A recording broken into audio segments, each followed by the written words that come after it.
everyone, it's Colleen again. In this episode of Sustainable Soul Searcher, we will talk to November Canieso, who is the founder of Plantsville Health, and she will talk to us about the conservation of the Philippine cinnamon. I discovered that the Philippines has actually its own cinnamon, not just one, but 19 species of cinnamon that is found only here. So sabi ko, hala, bakit ang dami-dami nating cinnamon, hindi natin ginagamit ang cinnamon? And then, in fact, more than 95% ng cinnamon na binibili natin ngayon sa market, hindi galing sa Pilipinas. So, napagtanong talaga ako. So finally, I read up some more and discovered that the cinnamon species are actually diminishing. And that's the reason why we don't sell it, because there's none to sell. So what I did was, kasi may kaibigan ako sa Provincial Environment Management Office. Kasi maliit lang naman yung community in Bacolod, no? Konti lang naman yung nag-organic na mga players, ganun. So nakikilala ko din sila. So yeah, sabi ko, do we have cinnamon here, Negros? And she said, oh yes, we have. So it's in Don Salvador Benedicto. So sige nga, sabi ko, sama ako. So when I went up there, she introduced me to the farmers, no? Because the Provincial Environment Management Office, or PEMO, is very active in supporting small farmers, no? So they help the farmers organize themselves into tawag nila integrated social forestry. So when I was there, sabi nila, hindi namin kilala ang cinnamon. Sabi ng kasama ko, sabi niya, it's the kaningag. Talaga, syempre kilala nila yung kaningag. Yes, tapos, na-discover ko din na yung kaningag pala, hindi nila alam ang cinnamon. Even I spoke to the mayor of the town, hindi niya rin alam na ang kaningag is cinnamon. So, syempre, alam mo naman, mahirap yung buhay sa taas, no? So whatever that they see, syempre, pag hanapan nilang livelihood yan. At isang mga livelihood na ginagawa nila on the kaningag tree is pag-charcoal. Sabi ko, oh my God, ang charcoal lang yung cinnamon. So sabi ko, this is a good way to introduce more valuable products from the Philippine cinnamon. Kasi cinnamon, ang tree, pag sinunog mo yun, nawawala na siya. But you know, ang cinnamon, para siya kasing, maganda siyang kahoy na pag pinutol mo siya, tutubo siya pabalik, pero mas madami na siya. So, yung maganda yung sinabi mo na buong value chain, kasi yan naman talaga yung yung nakikita ko na parang viable na business model, no? Not just on the business side, but especially on the sustainability side. You know? Nakikita ko kasi parate na nagtatanim, pero dahil hindi naman na-follow through, nawawala lang yung natatanim, di ba? So yun. So, yung buong value chain starts with the farmer, no? So, what we do is we look for funding so the farmers can plant. So, these farmers kasi, they have an existing crop, no? So in Don Salvador Benedicto, they plant pineapple, they plant corn, they plant rice, they plant many things, cacao and coffee, etc. But you know, this is a mountainside. So in every farm, may may hilly na part na previously hindi yan nagagamit kasi hilly nga siya. You cannot really plant there. So, ang maganda nito kasi yung cinnamon, because it's a Philippine native tree, it's very resilient. So, siya, kahit saan mo siya itanim, tumutubo siya. As in, talaga siya, it's a very strong tree. So, yun. So, we look for funding for the farmer. The farmer plants it in the field, no? Usually in areas that used to be, he's not able to get a revenue from. Yun. So he gets a revenue because of being funded for planting. And then they also sell seedlings to me. They sell the leaves, they sell the bark, no, because you cut from the stem.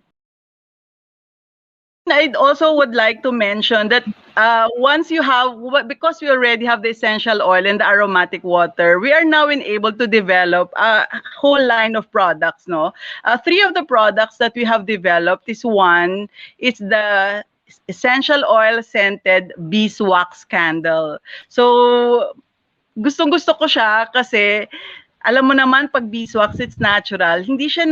Wala siyang residue that gets caught in your lungs. So it's very safe for family, especially when you have kids, no? So we have the beeswax candle. The second one is we also have the potpourri. So we got local leaves, twigs, and skins, and you can and I hope you would like the color. And then we put essential oil so that it can make the room smell nice. And of course, you can continue adding essential oil as time passes. The third product that we also developed is kasi we already have the sanitizer, di ba? So it's 70% tawag dito, ethyl alcohol. Kasi that's required by the CDC, no, and DOH. But you also use the sanitizer as a room spray. Kasi na-notice ko yon that when the room is not clean or the air in the room is not clean, my throat nagrereklamo siya. So I spray it around. And then the spray can also be used on surfaces. So for example, when you're in the office, aside from putting sanitizer on your hands, you can put sanitizer on surfaces like the doorknobs or the armchairs or on tables when you're out. So on top of the sanitizer, we also have the natural spray. To be conscious where the problem is.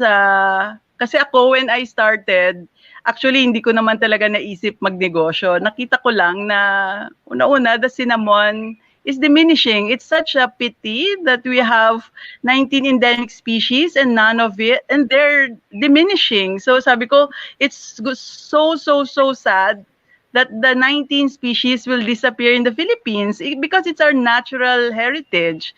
So my first advice to moms is find a problem that you want to solve. The bigger the problem, the better. Kasi, syempre yung flip side always ng problem is an opportunity. Yan. So because the problem of the Philippine cinnamon is diminishing, although it's a big problem, it also presented a big opportunity for us. No? So that's the first advice. Find the problem that you'd like to solve. The bigger, the better. Yan. So the second advice siguro I'd like to give to moms is, me kasi as a mom, no, it's very important for me that I am able to spend time with my child. So sabi ko, I want a business that will allow me to pursue my passion at the same time, be able to spend time with my child. At nakita ko yon sa cinnamon. So syempre marami din akong dianang ibang negosyo na that did not allow me to spend more time. And then it's clear to me that this kind of business will allow me to spend more time with my child. So yun, so siguro the second advice is look at of course you know your priorities, no? And so siguro don't stop on looking for the space that you'd like to be in that meets all the criteria that you want, that you aim for. Yan. So keep on searching until you find the one. Okay, so yung third ko siguro na advice for moms who'd like to get into business. Me kasi, I really studied business and I also had business experience. So naturally, gusto ko naman talaga magnegosyo. So siguro just keep on building your skills I keep on building the skills towards the passion that I have. So when I started, I knew nothing about the cinnamon, but I'm glad right now that I feel very confident to talk about it kasi I just consumed a lot of content until I really feel confident to talk about it. Sometimes people tell me, "Are you a biologist or a scientist?" No, I was a former banker and a marketer and in business. But with planting, pinag-aralan ko din. I mix my own soil. I do all the concoctions, yun. So, please keep on learning and going out of your comfort zone so when you pursue your passion. Thank you for joining us in this episode of Sustainable Soul Searcher, your companion in your search for a sustainable way of life.